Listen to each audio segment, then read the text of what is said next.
Assalamualaikum warahmatullahi wabarakatuh. Kami dari kelompok 5, saya sendiri Persia Lorenta Tombo, Stambuk A2519017. Saya Yupina, Stambuk A2519131. Dan saya Nurul Hatifah, Stambuk A2511943. Kami akan mempresentasikan hasil diskusi kami mengenai pengemasan bahan pangan. Baik, saya akan menjelaskan materi kami yang berjudul pengemasan bahan pangan.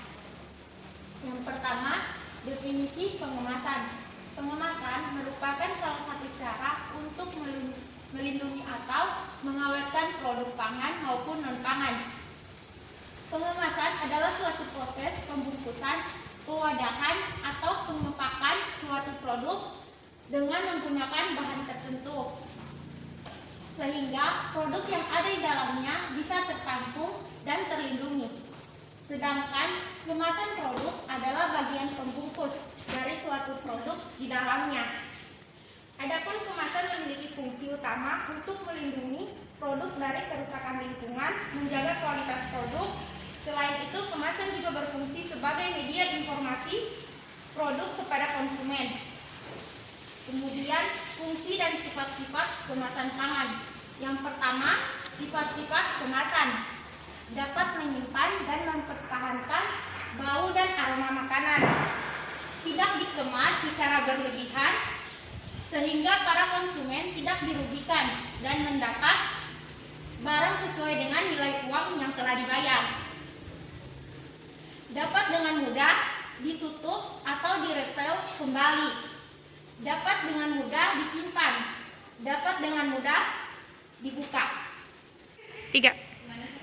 Pada pengemasan modern, di mana banyak kita lihat di sekitar kita atau banyak munculnya di supermarket atau pasar swalayan, misalnya kemasan. Pada pengemasan modern ini, di sini kemasannya harus mampu menarik perhatian, mengembangkan keistimewaan produk dan membujuk konsumen. Sudah.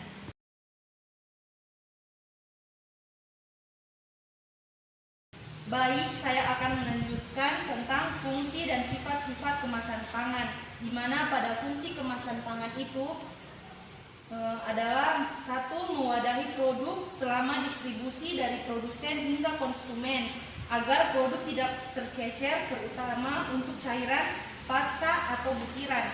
Yang kedua yaitu melindungi dan mengawetkan produk seperti melindungi dari sinar ultraviolet, panas, kelembaban udara, oksigen, benturan, kontaminasi, dan kotoran, dan mikroba yang dapat merusak dan menurunkan mutu produk. Yang ketiga itu ada fungsi sebagai identitas produk. Dalam hal ini, kemasan dapat digunakan sebagai alat komunikasi dan informasi kepada konsumen melalui label yang terdapat pada kemasan. Yang keempat itu meningkatkan efisiensi, misalnya memudahkan perhitungan. Satu kemasan berisi 10 atau 1 lusin, 1 bros, dan sebagainya. Memudahkan pengiriman dan penyimpanan. Hal ini penting dalam dunia perdagangan. Yang kelima itu fungsinya untuk melindungi pengaruh buruk dari luar. Melindungi pengaruh buruk dari produk di dalamnya. Misalnya, jika produk yang dikemas berupa produk yang berbau tajam atau produk berbahaya seperti air keras, gas beracun, dan produk yang dapat menularkan warna, maka dengan mengemas produk ini dapat melindungi produk-produk lain di sekitarnya.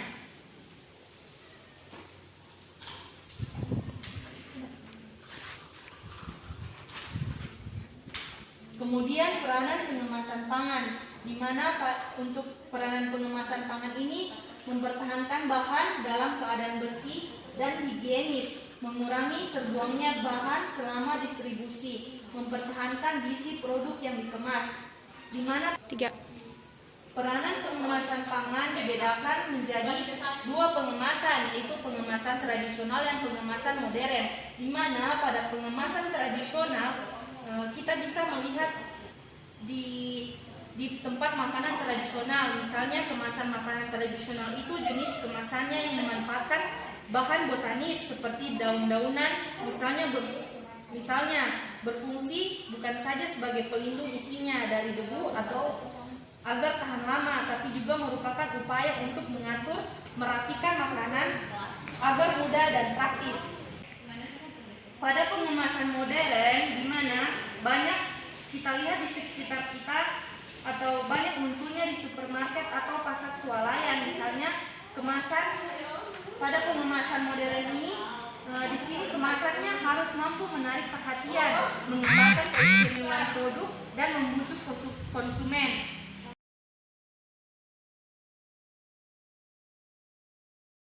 Selanjutnya mengenai klasifikasi kemasan.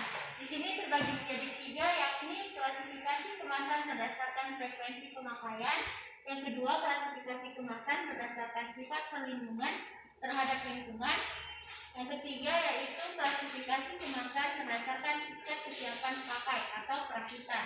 Nah, dalam klasifikasi kemasan berdasarkan frekuensi pemakaian itu terbagi menjadi 5. Yang pertama yaitu kemasan sekali pakai, yang kedua kemasan yang dapat dipakai berulang kali, seperti contohnya kayak botol minuman, botol kecap, atau botol sirup. Yang ketiga kemasan fleksibel, yaitu bahan kemasan yang mudah dilenturkan tanpa adanya retak atau patah, misalnya plastik, kertas, dan foil. Yang keempat yaitu kemasan kaku, yaitu bahan kemasan yang bersifat keras, kaku, tidak tahan lenturan. Yaitu kemasan semi kaku atau kemasan semi fleksibel, misalnya seperti botol plastik dan wadah bahan yang berbentuk pasta. Yang kedua, klasifikasi kemasan berdasarkan sifat perlindungan terhadap lingkungan. Ini terbagi menjadi 3, yaitu kemasan kosmetis atau tahan tua dan gas, yaitu kemasan yang secara sempurna tidak dapat dilalui oleh gas, udara, atau uap air, di mana kemasan ini tidak dapat dilalui oleh bakteri, kapang, dan debu, misalnya kaleng dan botol gelas yang ditutup secara hermetis. Yang kedua yaitu kemasan tahan cahaya, yaitu wadah yang bersifat transparan yang tidak dilalui oleh cahaya.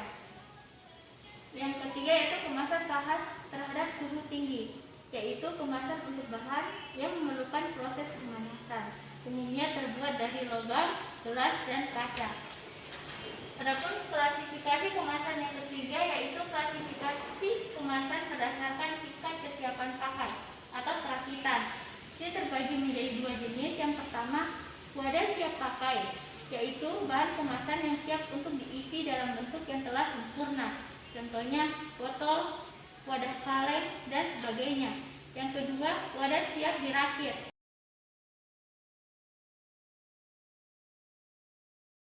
Kemasan bahan pangan. Ini ada 5 jenisnya. Yang pertama yaitu kemasan kertas. Dalam kemasan kertas ini biasa kita gunakan dalam kemasan seperti popcorn. Kemudian kedua yaitu kemasan logam atau kaleng, di mana kemasan logam ini dia ciri-cirinya seperti mahal, transparan, bentuk tetap, dan dapat didaur ulang. Kemudian jenis-jenis kemasan yang ketiga yaitu komposit atau kertas atau plastik, di mana ciri-cirinya yaitu bentuknya fleksibel, transparan, dan mudah pecah. Biasa digunakan dalam pembungkus makanan ringan. Yang keempat yaitu kemasan gelas. Nah, untuk kemasan gelas ini memiliki ciri-ciri dapat dipanaskan, kemudian juga dia dapat didaur ulang, seperti kemasan gelas yang biasa dijual di supermarket, yaitu kemasan Monty, ale-ale, dan sebagainya. Dan yang terakhir yaitu kemasan plastik. Penjelasannya sama seperti sebelumnya, dia ini memiliki ciri-ciri mudah pecah dan ada yang tahan panas, ada juga yang tidak tahan terhadap panas. Itulah hasil presentasi dari kelompok kami, kelompok Limas. Kami ucapkan banyak terima kasih. Sekian. Assalamualaikum warahmatullahi wabarakatuh.